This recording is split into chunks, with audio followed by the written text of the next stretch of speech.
La dictadura es un sistema de gobierno donde el poder se concentra en una persona o en un grupo de personas que no están sometidas a las leyes o estas son modificadas a su conveniencia.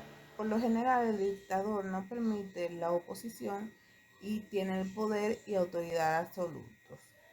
Entonces se trata de un régimen no democrático donde no existe la participación del pueblo mismo, por lo general la dictadura se implementa a través de un golpe de Estado. Entre los países de América Latina que han tenido dictaduras durante el siglo XX se pueden mencionar Cuba, Uruguay, Chile, Argentina y Guatemala. Estas dictaduras tuvieron como resultados asesinatos, presos políticos, desaparición de personas y privación de la libertad política y de prensa. El autoritarismo, por su parte, es una forma de gobernar caracterizada por un uso excesivo o injustificado de la autoridad misma y la concentración de poder en un grupo de personas, en un pequeño grupo de personas. El Estado limita y restringe las libertades, pero no las elimina del todo. También existe la sociedad civil y los partidos que no necesariamente desaparecen en su totalidad, aunque quedan estos marginados. Los movimientos sociales tampoco desaparecen, pero son silenciados o manipulados. Tal es el caso de Venezuela y Bolivia. Algunas de las acciones autoritarias del gobierno del presidente venezolano Hugo Chávez, poniéndola como ejemplo, es el cese de la concesión de radios, Caracas Televisión y la aprobación del decreto habilitante que concede facultades legislativas al presidente. Algunos ejemplos de gobiernos autoritarios en la actualidad son el de Nicaragua, El Salvador, Venezuela y Brasil.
Un claro ejemplo de las dictaduras en América Latina tenemos el caso de Argentina, cuyo dictador era Jorge Rafael Videla, que antes de ser presidente era comandante del Ejército Nacional Argentino durante el gobierno de María de Perón. Por otra parte, luego de ser elegido como presidente, o sea, como presidente de las Fuerzas Armadas, nombraron este gobierno como un proceso de reorganización nacional, basado en implementar un nuevo orden de gobierno mediante el terror. Por otra parte, en este gobierno se reformó lo que es el Estado. El Estado, este Estado destruyó la capacidad de toda intervención, hubo un gran aumento de desempleo y multiplicó la deuda externa del país.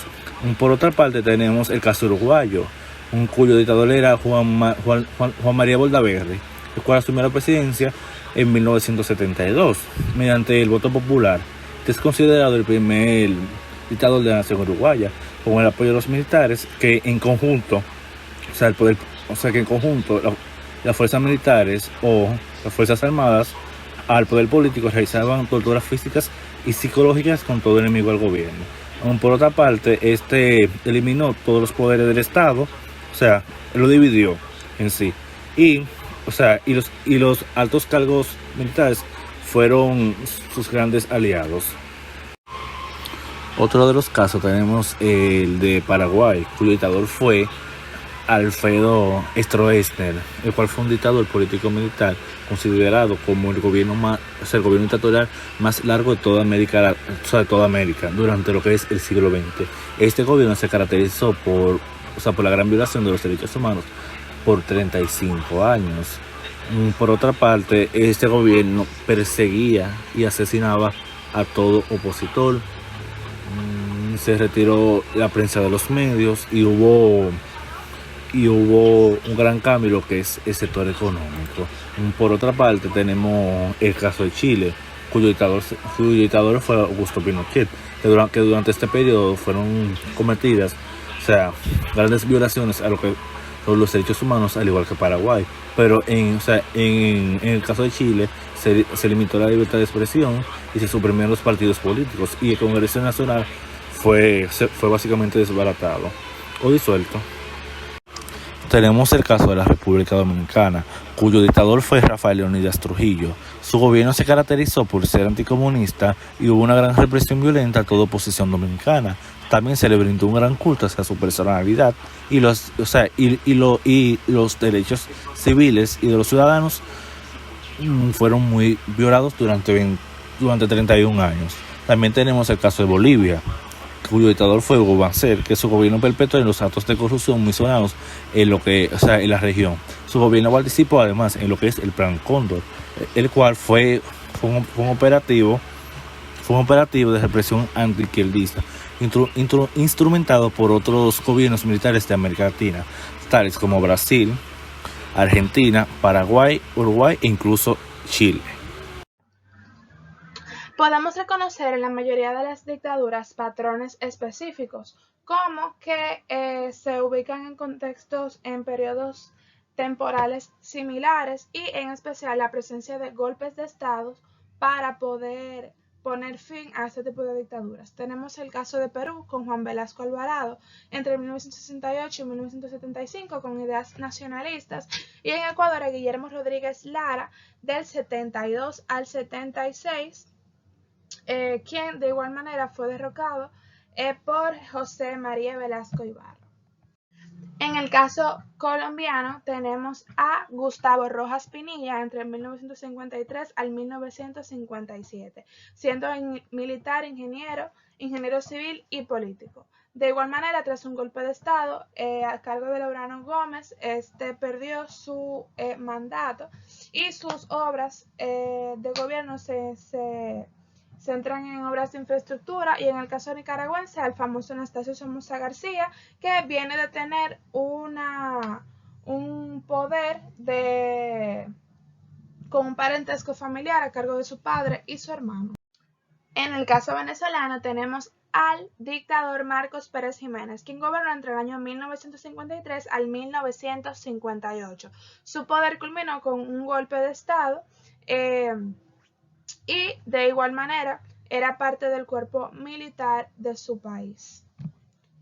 Las principales consecuencias que podemos considerar como patrones comunes entre las mayorías de estas dictaduras militares, tenemos en primer lugar la violencia en contra de los derechos humanos, que fue un factor que fue desconstruyéndose poco a poco, la concentración de poder y manipulación de los medios de comunicación, la privatización indirecta de propiedades estatales y el monopolio comercial.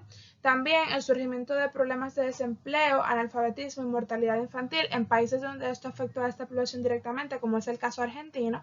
La tortura, que se convirtió en un método bastante común para la obtención de información, aunque no se hacía a la vista pública. Y por último, la movilización social con exilios y migraciones para escapar de realidades dictatoriales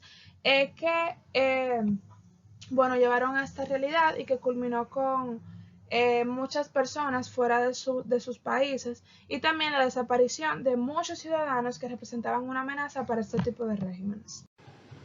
Juan Vicente Gómez tuvo su mandato desde 1908 hasta 1935. Durante su mandato se reorganizó y modernizó el ejército, que se convirtió en su alma más firme y aliado mientras ostentó el poder. Ejerció una dura represión contra todos sus opositores. En el terreno económico descuidó las exportaciones agropecuarias, volcándose en pleno de la economía del petróleo. Rafael Leónidas Trujillo, mandato desde 1930 hasta 1961. Sus defensores destacan como aspectos positivos del régimen la restauración del orden público y el progreso económico del país. Trujillo ordenó el genocidio de miles de haitianos que vivían en la zona fronteriza y luego acordó con el presidente haitiano. Indemnizó con 30 pesos por cabeza. Más de 30.000 personas perdieron la vida y otros tantos fueron exiliados. Alfredo Stroessner, 1954-1989.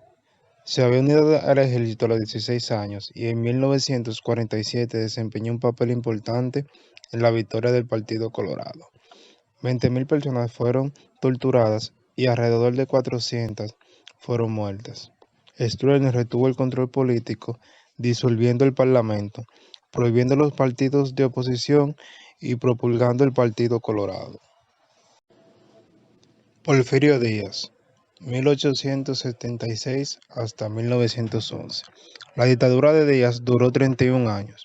En sus últimos tiempos, reiteró que el país ya estaba listo para la democracia, pero nunca hizo ningún intento real por abandonar el poder. Fidel Castro. Su mandato duró alrededor de 50 años. Castro emprendió de inmediato una política de signo socializante que incluyó la reforma agraria y la exploración de los bienes de las compañías norteamericanas. La presión de Estados Unidos, que apoyó en 1961 un frustrado intento de invasión de la isla, llevó a Castro a radicalizar su postura y asociarse con la Unión Soviética. ¿Cómo se ha transformado el Estado latinoamericano en el tiempo mediante dictaduras y revoluciones? La historia política del siglo XX en América Latina da cuenta de cómo los procesos dictatoriales han jugado un rol fundamental en la configuración del poder y las relaciones sociales. En el contexto de la Guerra Fría, cuyo inicio está marcado por el fin de la Segunda Guerra Mundial y su fin con la caída del muro de Berlín, se sucedieron una serie de dictaduras militares, momento de la historia marcado por la tensión ideológica entre Estados Unidos y la Unión Soviética.